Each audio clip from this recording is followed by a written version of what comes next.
When you're looking to upgrade from the standard hardware that comes with most TIG torches, maybe to something like this, a Furick 8 Pro cup, you want to be sure that it will fit your particular torch. Well, fortunately, there's a pretty easy way to tell. These are all 17, 18, and 26 style torches, various different manufacturers, but the one way to tell is if your hardware looks like this, where your collet body is almost 2 inches long, you have a 17, 18, or 26 style torch.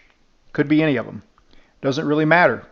This Furick adapter kit for 17, 18, 26 style torches will make the Furick cups work with your torch, if that's what you have. That's another picture of it there. It's got two black insulators that come with it. Slightly different. One of them will fit. Now, there's nothing really wrong with the standard hardware that comes with them. It's a bit long. The long tail is a bit long for real work. It's good for practice. Even when you shorten it up with a little button on the end, you can only shorten it up so much. But to get better gas shielding, as well as just shorten up the overall length of the torch, it really helps to use this adapter kit. And once you have the adapter kit, it opens up a lot of possibilities for using all kinds of different hardware, all kinds of different Furick cups and monster size cups, gas lens cups, clear cups, all kinds of things. This is an 8 Pro cup here. It's one of my favorite cups for just all around AC and DC work. And you can see it shrinks it quite a bit where you can get in some tight areas like up inside some square tubing or things like that where you might have to reach. 9 and 20 style torches are a little bit smaller. They use a smaller collet body, not even an inch long. So if your hardware looks like this, you've got a 9 or a 20 style TIG torch. Could be air cooled, could be water cooled. They both use the same hardware. The good thing about these torches is all you need to make the Furick cups work is this one little gas lens here. Here they are side by side, the standard collet body with the gas lens. And that is a part number 45V44 if you're getting the 332 size. They're typically sold in 2 packs. You can choose any size with the Furick 8 cup. I recommend a 332 as an all-around size. You can weld anything from razor blades to fairly thick aluminum with a 332 electrode at 200 amps. So you put the O-ring on the base of the gas lens, and that lets the number 8 clear Pro cup just slide right on there.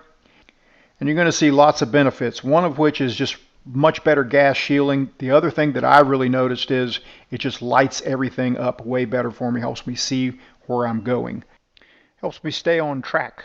To make things easy, I also put together a couple of combo kits where you get a clear cup as well as a pink ceramic alumina cup. There's a kit for 17, 18, 26 style torches and a kit for 9, 20 style torches, just to make things convenient. All you need to do to swap cups is just remove the O-ring, and then you can put an alumina style cup on there when you need that. Now once you have the right hardware for your torch, it opens up a lot of options for both clear cups as well as ceramic cups. The clear ones will just slide on like this clear Jazzy 10. And you can see that the gas coverage envelope there is just much larger than what you would get off a standard collet body. Your visibility is going to improve. You'll see way ahead of where you're going and behind. It just lights things up. It's like a light bulb. It's a tungsten up inside a clear cup, so it really is just like a light bulb.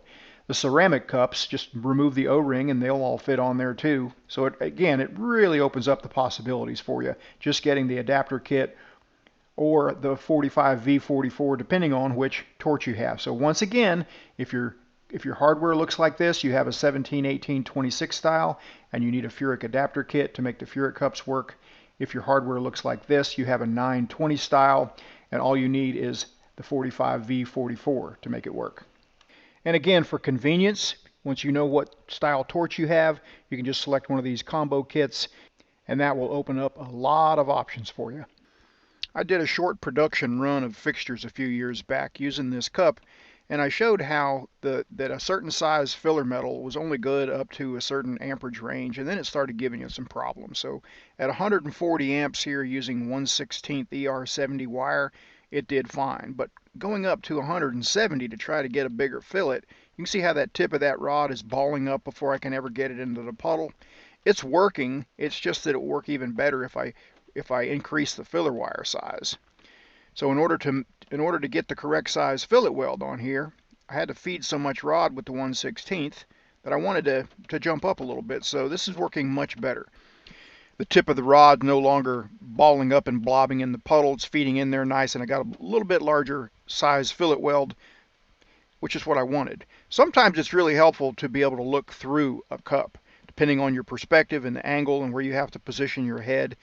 And this 8 Pro cup, it'll not only light everything up, but sometimes you actually can see where your rod is feeding right through the cup.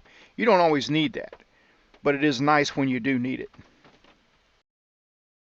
And a good example of when you need it is when you need to weld all the way around or both sides of a piece of angle. The outside's really easy, but the inside, sometimes you have to extend the electrode out to be able to see what's going on.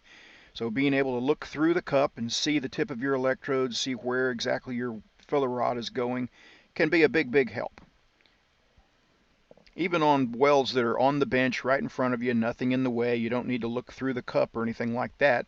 A clear cup can be very helpful in just lighting everything up and helping you see a little bit better. You really notice a difference when you switch back from a clear cup to a pink alumina cup. It's kind of like somebody dims the lights a little bit.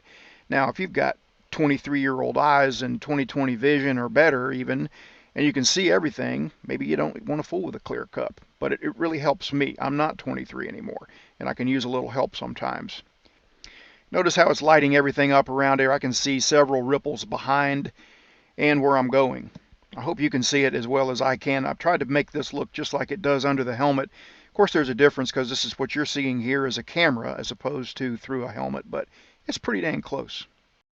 A lot of people like to use a number 5 cup for aluminum, and it works great in some applications, especially on like a lap joint or an outside corner joint even, where you don't have to extend the electrode very far at all, and the joint actually helps kind of trap the shielding gas a little bit.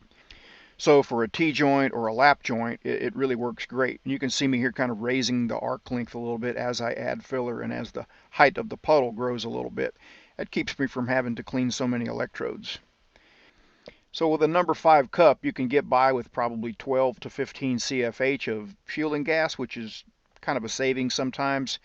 It's just not the best cup for every particular situation. And here's an example of where it's probably not the best cup. It's when you have to run a bead on an edge like this. You need a little bit more of an argon envelope and possibly some more stick out where you can see what's going on. I'm just running a bead on this edge here to kind of simulate a filling in of a hole, sort of. You would run a bead maybe around the edge first, get that done, maybe let it cool for a second, and then come back and fill it in. Hole fill is a really common task in a welder's life.